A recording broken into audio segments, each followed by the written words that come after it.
Now, we have a lot of fun on this show, but I love when our conversations get deep like this one. Check it out. Okay, so former Real Housewives and friend to the show, Cynthia Bailey, recently shared a post asking her followers to comment. The question was, besides money, what would you like more of? So, what would you like more of, Lonnie? Time. Yeah, time. Time. Time to Yours travel. was time too? Yeah. I would love more time. But you know what? I have to make more time. So I had to realize that. But I would definitely want more time. I would love good health. Whew. Yeah. What you Yeah. want more of? I said time. I felt like I wish I had more time to spend with my family. Oh. I wish I had more time to spend with my friends. I wish I had more time in the day to get done the things I got to get done. Right. Time. I feel like that was the Time to sleep. Yeah. Time to sleep. I wish there was sleep. more time to get my 8 hours in. I think it's also the thing we take most for granted. Yeah? Yeah. Yeah. I think so too. I said time and I thought, time, I want to see, like, I want to be able to be around to see my grandson go to college, go to high school. Like, I want more time to spend with him and spend with my boys. And also time to, for self-care. I feel like we're always running around, we're always doing Working. things. Just, you know, a bit more time to take care of ourselves. Yeah. I don't know why I'm getting emotional about this. Oh. What do you feel? Tell us, what are you I feel feeling? like when you said health too, you're just like, What you life tell is us, you flying tell us. by. I just want more time. Yeah, to You do know, what? What do you want to I do? just wish, time is so precious. And I think, time to spend with my family. Yeah. When you're trying to make it in this industry. Yeah. we lose so much. Yeah. Yeah. So many years working on our goals and dreams, and we miss out on so much. You miss the birthday parties. Yeah. You miss, the events, and you kind of you try to not feel guilty about it. Yeah. And you can't get that back. So I tell anybody, if it's something you really want to do, go for it. Don't miss out on things, especially when it comes to your family. Don't sit back and get so busy and let Yeah. work, and that's for Yeah. anybody. Don't let work Get in keep the you way. away and get in the way Yeah. of you living your life, because you don't get that time back. right. I remember I had a friend, she was working and her son was graduating from high school. And she, asked me to go to his high school graduation because she couldn't go. And I said, you're gonna miss that. Yeah. Yeah. And she did, and I said, you're gonna regret it, because Yeah. that's the only time That's that the you're only gonna have. time, yeah. So time is very, very Absolutely. important, more than even money. More than Absolutely. anything. More than anything. So, we take it for granted too. Yeah. And we gotta stop taking each other for granted. I think that's something else too. We have to start looking at who our true friends are. Yeah. Yeah, I agree. And also, I feel like take every day as if it's your last. Love the people you want to love. Tell them you appreciate them. Appreciate yourself. Like, we have to take that time. Yeah. I'm glad you brought that up. I think this pandemic has made me look at things so differently. I used to, we could just get on a plane. Mm-hmm. I could go see my mom, I could go see Right. my brother, and I haven't seen them in 2 years. Oh, Lonnie. Because I can't see my mom. Is Yeah. that? Ooh. I totally understand that. And time is just, she's 78 years old. How much more time, Yeah. will you have? Yeah. Yeah. So There I'm are telling so people many out there, that feel that. call your people. Yes. Look at your time, delegate your time. Yeah. Because time is very precious, especially in times like these. So I couldn't agree more. Wow, that was really powerful. Yeah. Now, all of us ladies are very opinionated, but sometimes we don't really know where the conversation is going to take us. But one thing we know for sure is that it's always good. Check it out.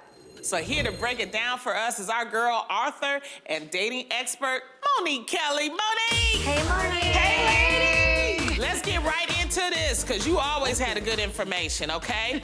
Let's start out with our happy singles, or as we should call Garcelle Beauvais, or single and satisfied, or like we would say, Garcelle Beauvais. Amen to that. What are some tips for celebrating V-Day if this is your mindset? So here's the thing. surprise, ladies, there are people out there who are happily single. Of course, I say that with sarcasm, but there are Why? people who are enjoying Why being you say that single. with sarcasm?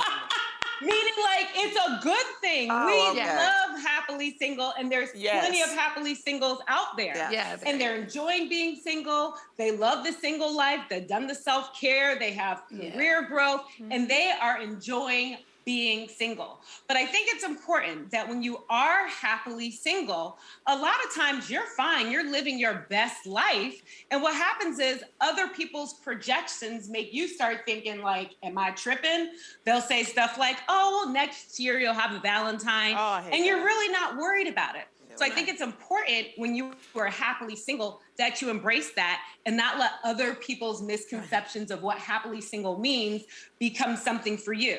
Yeah. Also, when you're happily single, I think it's so important. There is a myth. I want to debunk this myth right now that when you are happily single, for some reason, you're not happy for your girls who are in happy, loving relationships.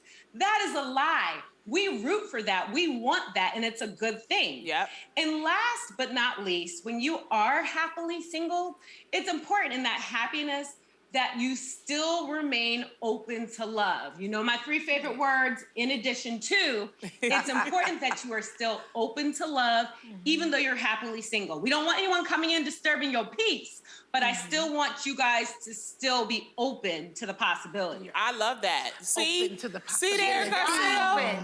What about if you're newly single, Monique? Okay, so for the newly single, let's keep it real. For a lot of people, they were in relationships last Valentine's Day. Even if the relationship was a hot mess at that point, they were in relationships. And it's natural for some people to be triggered by that. It's natural for you to start thinking about the relationship and what went wrong. And I think for a lot of women, we have a tendency to fantasize about what the relationship was in the beginning or what you expected the relationship to be, instead of really sitting with what the relationship was and who the person finally presented themselves to be. So I think it's important. You know, it's natural. For some people, you know, we keep those text message chains. You start rereading, seeing where things went wrong, what you missed. For some women, you might even be looking at those social media pages. It's natural. So I don't want you to beat yourself up. Give yourself grace. But in the middle of that, I want you to remember this. A proven fool is still a fool and needs to stay in Fulville, okay? I feel attacked. These are the facts. Okay. Prove it, fool. Oh my God. Well, let me Beautiful, see. okay? Well, let me ask you, girl. What if you are single and not happy about it? How should you approach Valentine's Day if that's your situation? Okay, so here's the thing. For a lot of women, we have manifested, done vision boards, meditated, prayed. We looking for our man, and we are exhausted. It's like, where is he? And a lot of times, there is this myth, let's debunk the myth, that just because you're having a moment of single depression where you're hoping and wishing you had a man, it doesn't mean you're not a strong, independent woman. Right. It just means you're having a human moment.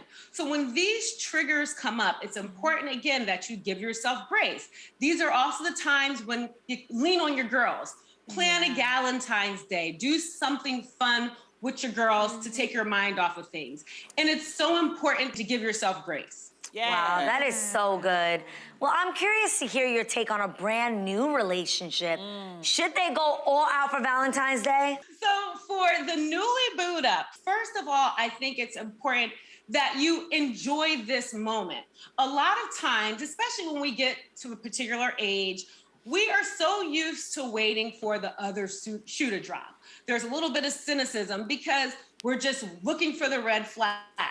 But there is a possibility that after years of bad dates, going to the circus with clowns, fools, that you have found your forever boo.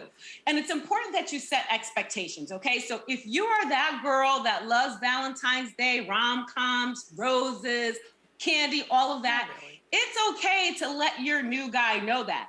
And let's be clear, I know some of us have those guys who are like, you know, Valentine's Day is every day. But it is okay to love the No, it ain't. No, it ain't. It ain't. And it's okay to let let them know what you like. Most men aren't into Valentine's Day. They don't wake up and say, oh, I just love Valentine's Day. They suck it up for their woman. So also manage your expectation. If you just started dating someone, let's not expect diamonds and pearls and all that. But it's okay to let the guy know. And don't wait for the other shoe to drop. After all these years, you could have finally met your forever boo. I want you to embrace it and enjoy it. Embrace Nene it wants and to enjoy embrace it, enjoy it with her diamonds. With her and diamonds. pearls. Monique, There we go. And the roses. Monique, we love when you stop by. You always give the best advice. I told you it was good, That was right?